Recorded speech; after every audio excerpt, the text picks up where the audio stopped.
Now, I'm running for state senate not because I was sitting at my desk. First of all, it's important to understand that I'm retired. I retired at age, no matter what age I was. I retired in 2010. And I spent most of my time with my business as a professional speaker and volunteering at high schools, and primarily volunteering at Soar High School, sharing my knowledge about public speaking and later on about mock trial. And so I wasn't sitting at my desk thinking, what do I do next? Let's run for political office. In fact, I never would have considered it, except that one of my students from Soar High School he came to the house to practice his speech, and he said, before I get to my speech, I want to talk to you about something. I said, yeah. He says, I think you should run for Congress. I said, I think you're crazy. This was a couple of years ago. And he proceeded, and I thought, it's just not, well, if you've had teenage children before, say, oh yeah. Oh, yeah. And they don't sound happy about it either. So I thought it was just an idea that some teenage kid had, you should run for Congress. And then he proceeded to demonstrate how sincere he was about the matter. He told me who ran in the last election, how much money they raised, how much money they spent, how many votes they got, what the demographics of the district were. And I said, oh, you're really serious? He said, yes, I'm serious. I said, but I still think you're crazy, and I'm not going to run. But once the idea was planted there, and he did one more move. I have a friend named Crazy Harvey who convinced me that I should go to Yale and convinced me that I should go to law school. And Noah happened to know about Crazy Harvey. That's all. I mean, he knew his name, Harvey Harrison. He knew what role he played in my life. And so the next time I saw Noah preparing for a speech, Noah said, I talked to Harvey. I said, Harvey who? He said, I talked to Harvey Harrison. I said, you talked to Harvey? How did you find? He said, I went online. I took all the information you gave me. I looked for Harvey Harrison, graduated from Yale, blah, blah, blah. And I called him, and I said, and why did you call Harvey? He said, well, I figured if he could persuade you to go to Yale and go to law school, he can persuade you to run for Congress. Well, neither of them were successful in persuading me to run for Congress, but they did plant the idea in my head about contributing my experience and my skills in our political process.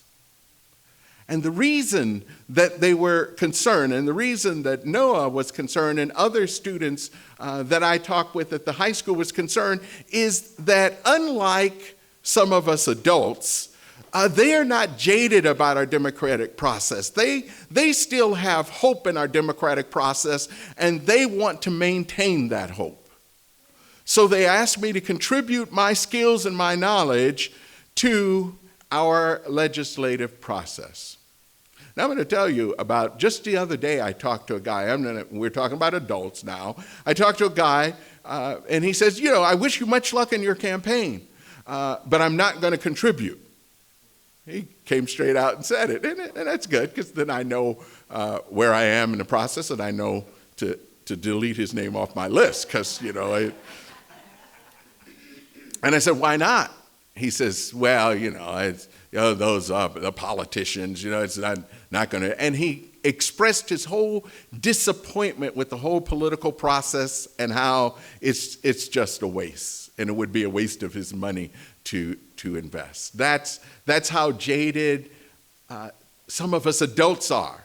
And I don't want to see that happen to the young children, the children that are here today. We've got youngsters here today. And so when I talk about a vision for California, I'm talking about a vision that goes out 20, 30, 40 years. And it is not likely that I'm going to be here 30, 40 years from now. Let's see, 67. No. So it's for them. It's for our young people. that we have to ensure that this vision, the vision that Louis Armstrong sang when he talked about what a wonderful world, the vision that I see for California, we have to ensure that that vision materializes. And somebody has to lead it. Somebody has to be willing to do it. And you don't have to do it the same way it's been done. That is, I believe, the problem. If we keep doing things the way we've always done it, what's going to happen, ladies and gentlemen? We're going to keep getting what we always get. And you know what we have? I'm just going to name some geography. Washington, D.C. We have a situation now where money dictates who's going to be the leader. We have a situation where people are more focused. In fact, I heard someone recently say our democratic process should be supported by our capitalistic system, not the other way around. But we have a situation in which our democratic process is supporting the capitalistic process. The capitalism is number one. Let's figure out how businesses can make more money. And they look at the economy today and they say the economy is going well. Look at the economy, it's great. Stock market's up. Yes, the economy is great, depending on what you're measuring.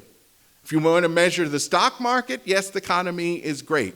Talk to people on the street who are trying to pay their rent, their utilities, and have some food to eat without working 3 jobs to do it.